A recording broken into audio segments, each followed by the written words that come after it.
Hello everyone. In previous part of qualitative analysis for the semester 1 students, I have discussed introduction of qualitative analysis and primary test.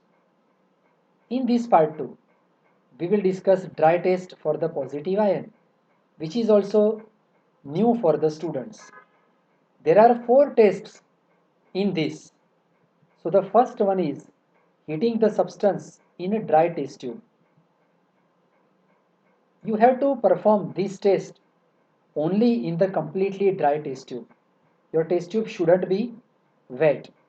It is a simple. You have to take inorganic salt into the dry test tube and heat in the burner. In this test, sometimes there are more than one kind of observations are observed. So we have to be very careful while performing this test. Sometimes substance may melt. So inference is normally crystalline salts of sodium potassium. In their case, substance get melt. Sometimes water, when we heat the test tube, we can observe the water deposition on the cooler part of the test tube. So that is indicating crystalline salt. Sometimes we can observe rattling kind of noise coming from the test tube. That is called decrepitation. It is a characteristic of halide negative ions, especially chloride, bromide, and particularly salt like lead nitrate. They, whenever we heat them, they heat with the rattling noise called decrepitation. Sometimes we can observe sublimation. It is a characteristic of ammonium ion, antimony, arsenic, etc. I think you must remember that sublimation is nothing but the conversion of your salt directly into gas from the solid. If sublimation takes place, you have to perform, you have to add into the test tube sodium carbonate and charcoal, and then you have to perform this test. Sometimes some gas may evolve in this test. Colorless gas normally indicating presence of carbonate ion if it is carbon dioxide gas, gas with the very bad smell like rotten egg, that is indicating presence of sulfide, smell of ammonia indicating ammonium ions presence, colorless gas maybe chloride also, reddish brown gas could be Br minus, purple or violet gas evolve in the case of I minus, and reddish yellow gas evolve, then there can be presence of nitrate NO3 minus ion. Sometimes friends, color change may take place. Whenever we take our salt and heat it, salt can be turned into yellow color when it is hot, and after a couple of minutes when it come to the room temperature cold and remain yellow, that is a characteristic of lead. Zinc's example is a very interesting. Salt of zinc is colorless. Whenever you heat it in this test, it turns into yellow. It means that colorless to yellow. And when again it come to the room temperature, again it regain its color and convert back into white. So reddish brown conversion into reddish brown gas indicating cadmium. If it stays colorless and even remain colorless when come to the room temperature, then these ions are possible.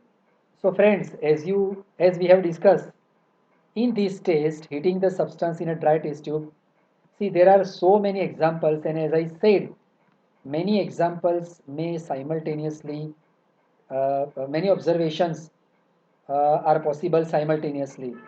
Again, let us summarize. Substance can melt, water deposition take place, or decrepitation, sublimation, evolution of some gas, or change in the color of the compound. So, so many observations you have to observe. So, These tests require our clear attention.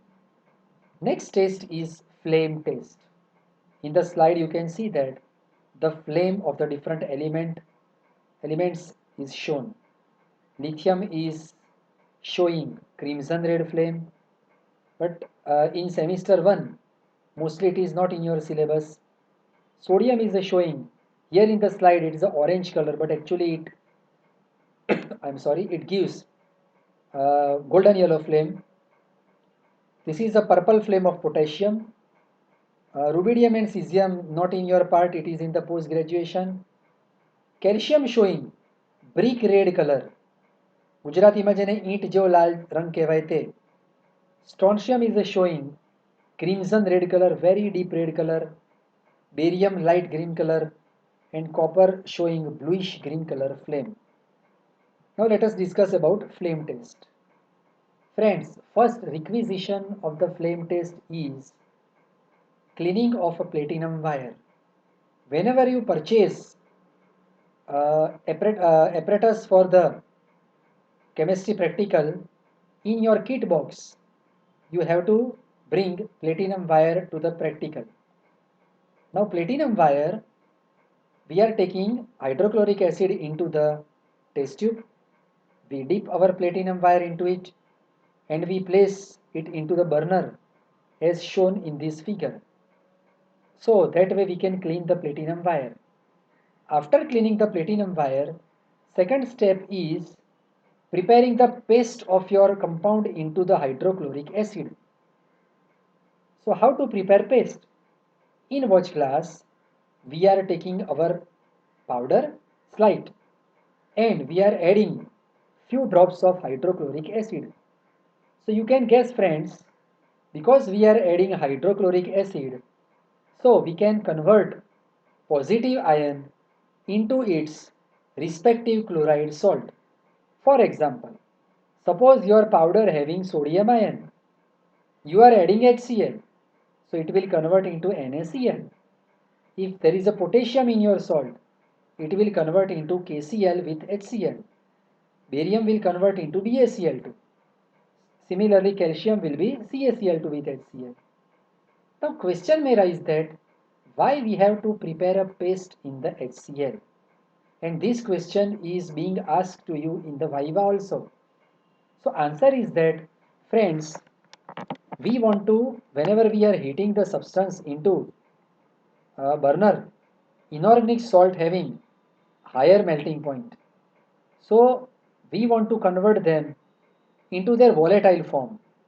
So and always remember that chloride salts of any ion are volatile. So to convert our salt into its volatile form, we are adding HCl. So positive ion of the salt convert into respective chloride, and that way we can get flame of that element. So first we discuss cleaning of the platinum wire. Second thing is the preparation of the paste. And now friends, we dip our previously cleaned platinum wire into this paste and we keep it into the burner. Here in this slide, it is actually the golden yellow flame of the sodium. This one particle on the platinum wire, it gives whenever we hit it into the burner flame, you can see that we are getting this with a very bright golden yellow flame, that is indicating presence of the sodium ion. Let me add one more thing friends. If you observe these ions which are giving characteristic flame, sodium, potassium, barium, strontium and calcium,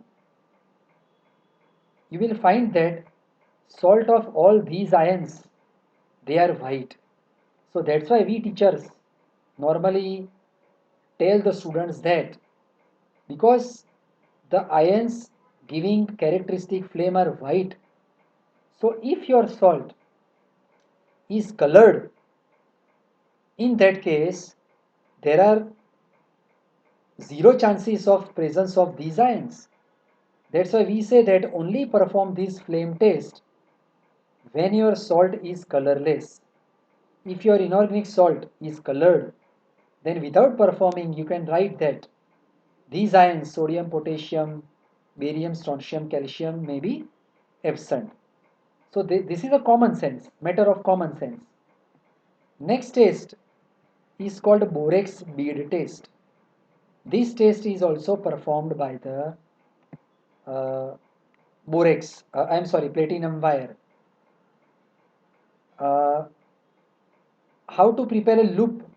So I have prepared a separate video of that and I will share it on my YouTube. So just subscribe my channel. Now this is the platinum wire. Here also, before performing the test, we are cleaning the platinum wire in a similar way as I said in the case of flame test. Now this platinum wire, though it is a metal, but it is a soft. So with our hand, actually with the fingertip, we roll, we bend the platinum wire, and this way as shown in this figure, we prepare loop in the platinum wire. So this is the first step. You have to clean the platinum wire and you have to prepare loop with your fingertip. It is easily you can prepare the loop. Otherwise, this wire is actually straight. Now, first of all, we have to prepare borax bead on this loop. So what we are doing, we take borax powder, which is a part of your inorganic reagents, into watch glass. Heat your platinum wire thoroughly, so it will be red hot. Now place the platinum wire with the loop into the borax powder you have taken into the watch glass. So borax powder will stick with the hot loop, and now once again when you heat it to the burner, then as shown in the figure, this borax powder will compress and they will form very transparent bead. Here you can see that the slide part of the bead, remaining part is in the flame. So transparent white colorless bead is formed, that is called borax bead. So friend, once again let me summarize. First we clean the platinum wire, then we prepare a loop, and now we have prepared borax bead. This is a prerequisition of the test. Now we are taking our salt into the watch glass. We dip borax bead into your substance. Here we are not preparing the paste in the HCl. We are performing with the direct powder. And when few particles they stick with the borax bead, then we heat it into the flame. Here you can see that this is the in the loop of platinum wire, copper's bead is shown. Whenever it is here, it is written that green when hot, blue when cold. So when it is hot in the burner, it appears greenish. But when we allow it to come to the room temperature after a couple of minutes, it appears blue. So here the chart is showing that we are normally working in oxidizing flame. So mainly in a blue flame, you have to check these colors. Yellow indicating ferrous ferric, green bead indicating chromium and chromate, violet with slight pinkish tone in the case of manganese, cobalt showing dark blue, reddish brown is actually indicating nickel's presence. So this is the way we are performing borax bead test. Friends, you must have observed that. See these ions, copper, ferrous, ferric, chromium, manganese, nickel, they all are transition elements and their salts are always colored. So we teachers always telling you that as these transition ions are showing the borax bead test, that's why if your given powder is white, colorless, then there is no need to perform borax bead test. Without performing, you can show these ions as absent. So this is a purely common sense. We can save our time.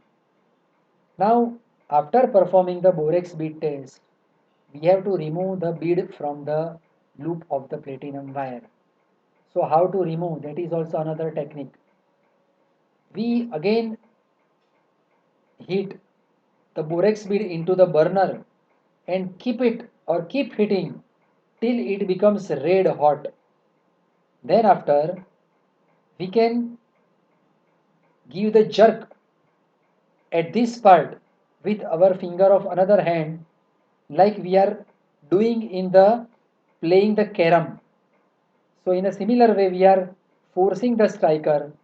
Same way if we give the jerk at this part, then we can remove the red hot borax bead. And friends, fourth test is sodium hydroxide test. That is for the ammonium ion. We are taking substance into the test tube. We add NaOH, which is your bench reagent, and heat it. Heat the substance. If there is a smell of ammonia detected, you all know that having very irritating pungent smell. So if you can smell the ammonia, then ammonium ion is present. Ammonia gas is a basic, so you can also keep red litmus paper over it. Red litmus will convert into blue. That is also indication of presence of ammonium ion. In this picture I have shown that friends, whenever you are smelling some chemicals into the laboratory, you should avoid deep inhalation because some chemicals like ammonia gas may cause harm to you. So as shown in this figure, to smell any chemical, keep distance, keep your another hand like this, move your hand here and let the gas coming from the test tube spread and very gently keep your nose at distance and try to smell. So you should avoid the deep inhalation. So friends, in this session or in this video, we have discussed dry test for positive ion. Let me summarize. Four tests we discussed: heating the substance in dry test tube, flame test when powder is white, borax bead test perform only when it is colored, and NaOH test. So these tests are new and it is a part of the dry test for positive ion. In my next video, we will discuss dry test for negative ion.